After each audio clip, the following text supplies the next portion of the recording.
आपदा दो तरह की रहती है, एक तो प्राकृतिक आपदा और एक मैन मेड, मनुष्य द्वारा आपदा।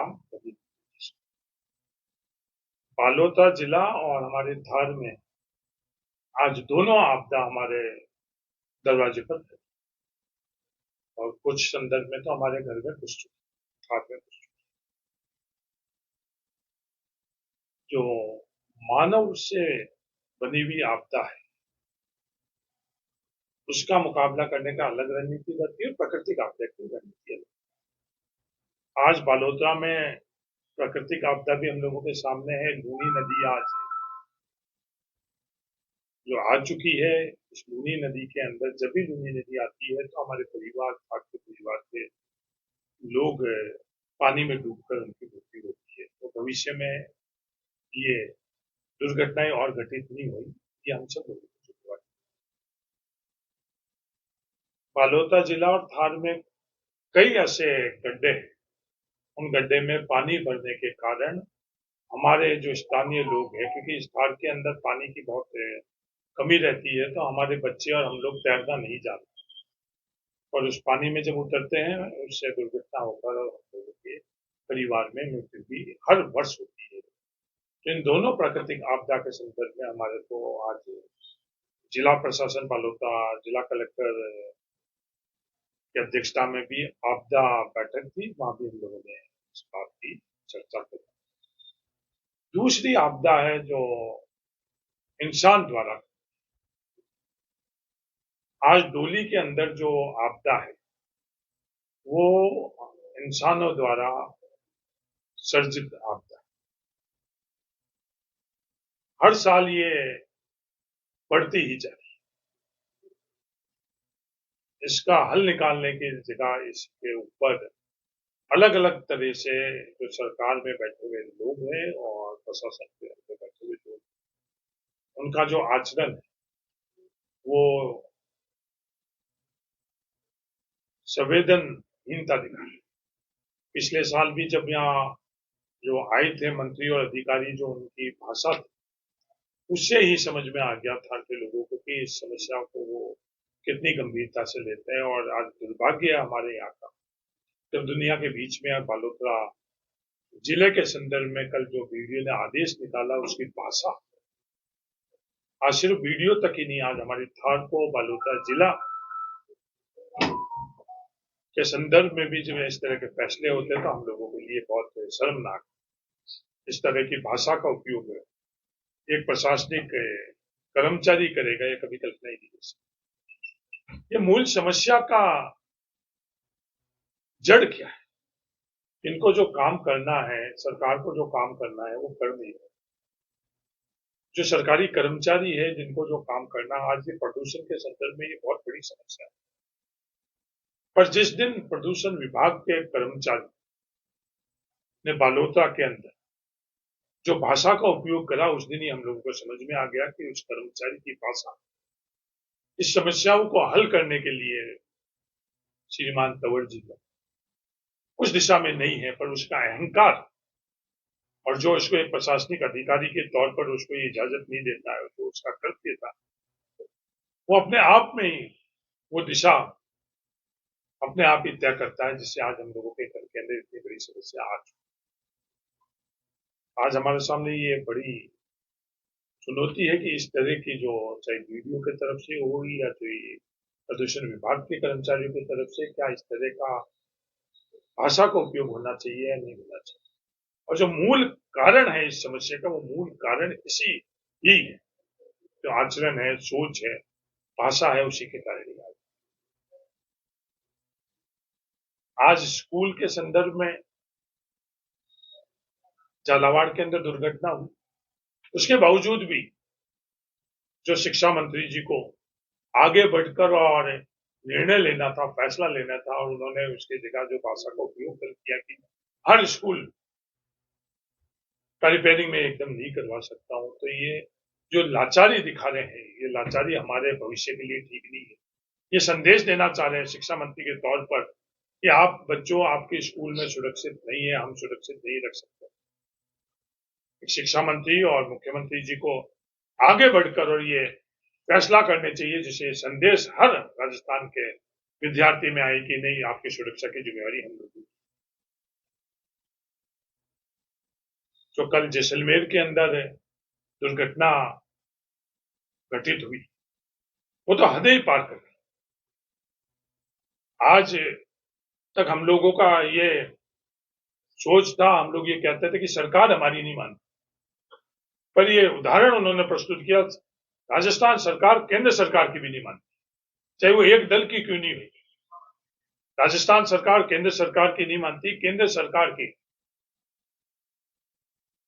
जो कमीशन ने आदेश दिया, उस आदेश को भी उन्होंने नजरअंदाज कर लिया। उसका भी मूल कारण ये है कि जो सोच में कह रहा था, उस सोच के कारण जो जिम्मेवारी प्रशासनिक अधिकारी की, सरकार की, और जो हादसा हुआ, उस हादसा के संदर्भ में खुद प्रिंसिपल, उस स्कूल की प्रिंसिपल ने शिक्षा विभाग को लिखित के अंदर भेजा। ये जिम्मेवारी किसकी थी? ये जिम्मेवारी जब प्रिंसिपल ने जो स्थिति थी उसका शिक्षा विभाग के अंदर जब लिखित के अंदर भेज दिया, तो जिम्मेवारी शिक्षा विभाग की थी या जिला प्रशासन की थी या सरकार की?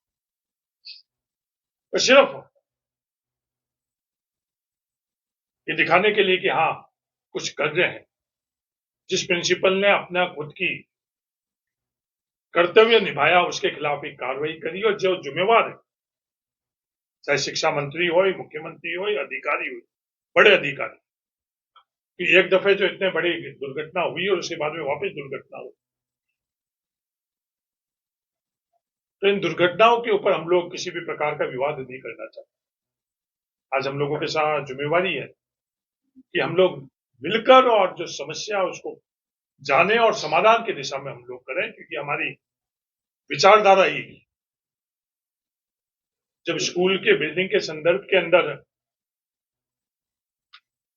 रिपेयरिंग की बात आती है, तो क्या किसी से भी आप पता कर लो, उदाहरण के तौर के ऊपर जो प्लास्टर 235 रुपए मीटर के अंदर क्या प्लास्टर हो सकता है? सिर्फ साधारण प्लास्टर भी अगर हम लोग करवाना चाहे तो वो साधारण प्लास्टर भी 235 रुपए में नहीं हो सकता। रिपेयरिंग के लिए प्रावधान किया कि 2.5 मीटर के अंदर वो प्लास्टर को हटाया जाए। उस प्लास्टर को हटाने के बाद में जो भी पीछे बचा हुआ है उसको खुरच कर और सीमेंट का छिड़काव कर वापस उसको प्लास्टर किया जाए। सिर्फ प्लास्टर के अंदर अगर मजदूरी माने, बालोतरा के अंदर और पूरे प्रदेश में कहीं भी जहां मजदूरी है, अगर उसकी गणना करें तो 1 मीटर के अंदर 100 और कुछ रुपए सिर्फ मजदूरी के लगे, और फिर प्रावधान ये कि 50 मीटर दूर जो मलबा है उसको वहां प्लास्टर करने के बाद दूर करा जाए, वो अतिरिक्त। तो दुगनी मजदूरी तो उसमें लग रही है और मलबा हटाने की वो अलग मजदूरी लग रही है, और जो 235 रुपए, 235 रुपए में इस राजस्थान में कहीं भी जो बीएसआर रेट है उसके अंदर ये रिपेयर नहीं हो सकता। जब हमें ये समस्या पता है तो क्या हमारी जिम्मेवारी नहीं बनती है एक जनप्रतिनिधि के तौर के ऊपर कि हम उसको आगाह करें कि इससे नहीं काम हो सकता। आज कहीं भी अगर प्लास्टर कराए तो वो 450 रुपए से कम प्लास्टर हो ही नहीं सकता, ये हमें सबको पता रिपेयरिंग के संदर्भ में। तो ये बीएसआर रेट के प्रावधानों के अंदर परिवर्तन करवाएंगे जब जाकर हम लोग ये रिपेयरिंग करवा सकेंगे, उसके अलावा ये रिपेयरिंग हम लोग कहीं नहीं करा सकते। तो मैं सरकार से निवेदन करना चाहता हूँ, इसको व्यवहारिक जो पहलू है, सरकार ने 2024 के अंदर एक बीएसआर रेट के, तो व्यवहारिक पहलू को देखते हुए तत्कालीन आपदा रिपेयरिंग के संदर्भ के अंदर अपनी रेट में बदले, जिससे हम लोगों, क्योंकि आज समस्या रिपेयरिंग के बाद में और ज्यादा बढ़ रही, दुर्घटनाएं रिपेयरिंग के बाद में और ज्यादा बढ़ रही। जिस पैच के ऊपर रिपेयरिंग हो रही है वो और ज्यादा पूरे के पूरे गिर रहे हैं पुराने के अनुपात के अंदर, ये हम सब लोग अच्छी तरह से जानते। फिर सवाल ये आता है कि जब शिक्षा मंत्री जी ये कह रहे हैं, हमारे को प्रदेश में कह रहे हैं कि मेरे पास इतना संसाधन नहीं है, तो मैं निवेदन करना चाहता हूं शिक्षा मंत्री जी को और मुख्यमंत्री जी को और सरकार कि हमारे को प्राथमिकता तय करनी पड़ती। आज हम लोगों के लिए सबसे पहली प्राथमिकता कोई होनी चाहिए, वो स्कूल है, कि भविष्य हमारे राजस्थान का भविष्य स्कूल के माध्यम से होगा। हमारे पास आर्थिक तौर पर उसको कैसे करें, वो बात बैठकर आप करो। मैंने उनसे निवेदन किया कल ही, ये जो दुर्घटना हुई उससे पहले मैंने निवेदन किया कि हर जिले के अंदर डीएमएफटी फंड है। आज बाड़मेर बालोतरा के अंदर 100 करोड़ से ज्यादा का डीएमएफटी फंड है। क्या बाड़मेर बालोतरा की प्राथमिकता नहीं बनती हमारे लिए? वो बच्चे सबसे पहले या और कोई सबसे पहले? तो डीएमएफटी फंड के माध्यम से जितनी भी स्कूल है उनको चिन्हित कर उसको रिपेयरिंग के संदर्भ में मैं वापिस दोहरा रहा हूं कि बीएसआर रेट को अगर हम लोग ठीक नहीं करेंगे तो रिपेयरिंग हम लोग करवा नहीं सकते। उसके अलावा भी, उसके अतिरिक्त भी आज हमारे यहाँ इतने उद्योग चल रहे हैं, राजस्थान में बहुत उद्योग चल रहे हैं, बालोतरा बाड़मेर में उद्योग चल रहे हैं। जिस दिन मैंने ये बात आपके माध्यम से देश के प्रधानमंत्री से मांग की थी कि जो हम लोगों के कानूनन तौर के ऊपर 2.5% रिफाइनरी के सीएसआर का प्रावधान है, आदरणीय नरेंद्र मोदी जी के प्रधानमंत्री रहते हुए वो 2.5% की जगह 0.25 किया गया, 10 गुना कम किया गया और जो नियमों को बदल कर किया गया।